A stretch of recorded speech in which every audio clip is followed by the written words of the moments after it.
I like the concept of sports. I would like to talk about sports.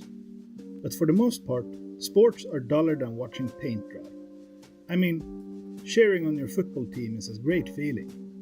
Watching 22 other assholes chase a ball feels kinda pointless.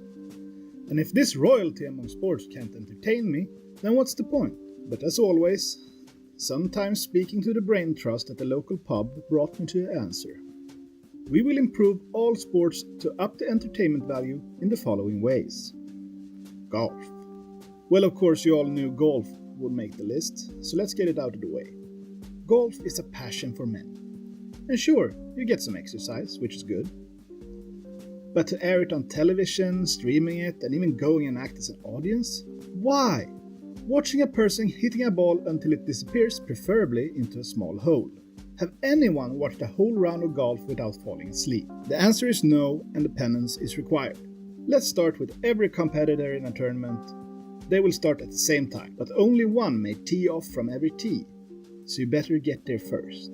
Fighting is allowed to gain an advantage, and you would be allowed to use arms, although they would need to fit into your golf bag. In this way, you can plan tactically before the tournament starts. Bring that extra driver or an iron pipe to guarantee your place at the tee.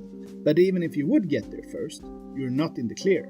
You would still have to navigate the course, which, differing from the current courses of shortcut grass, some taller grass, and some random alligator wandering into the water trap, is littered with barbed wire, shooting galleries, and intentionally placed alligators, not just in the water traps, but in the sand bunkers too. Chess. Chess is a great game to develop your logical and tactical thinking, and can be rather relaxing. But it's so boring to watch, so here's my suggestion. Rap battles. I want to marry the bragging, insulting battle rap with chess. Both competitors get 30 seconds to more or less melodically unman the opponents before the game starts. Not much of an improvement, but the best is yet to come. Many rappers like to threaten their colleagues, promising assassinations, stabbings, and a multitude of other nastiness. So, we're gonna make these things legal during the duration of the chess match. During the opponent's turn, you will have the option to using a gun, gripping it the gangsta way of course, or a knife to hurt him or her in any way you wish, accepting lethal wounds.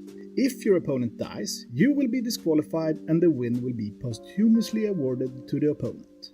This will give rise to the perception of chess as a hard sport, something that would be tempting to the wannabe gangster kids and keep them off the streets.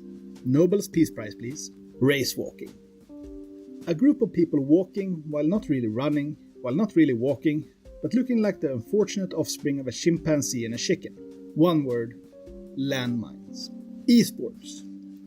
Computer games are fun. And for me personally, a well-written story forgives many bugs and poor graphics. But as a competition, how much fun is it to watch? Guy 1 at computer A does something against Guy 2 at computer B, but sorry, they only showed you footage from the Guy 3 at computer 77. But somehow, we will make this too interesting.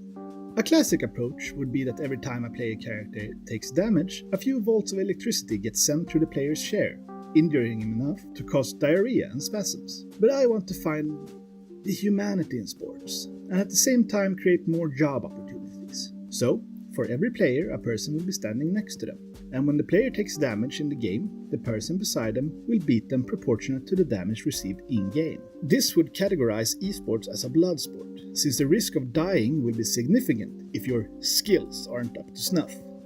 An audience pleaser, no doubt. Rugby.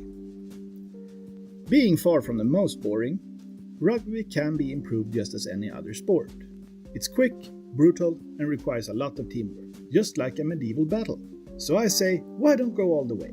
Give the players swords and axes. No armor though, let's keep some traditions around. Shields may be used during youth games. We want the little rascals to live long enough to pick up the steel in pro leagues after all. Maybe it sounds like I want sports practitioners dead. I don't. I really don't. What I do think is, with the level of hero worship these practitioners enjoy, maybe there should be more risks involved in their work. Or we could keep the sports as they are, and give greater respect to policemen, firefighters and ambulance drivers than some people that plays on a court or a computer. If that sounds like whining, I ask you, what sort of outrage and more importantly, repercussions would there be if the audience started throwing rocks on the competitors in the Olympics?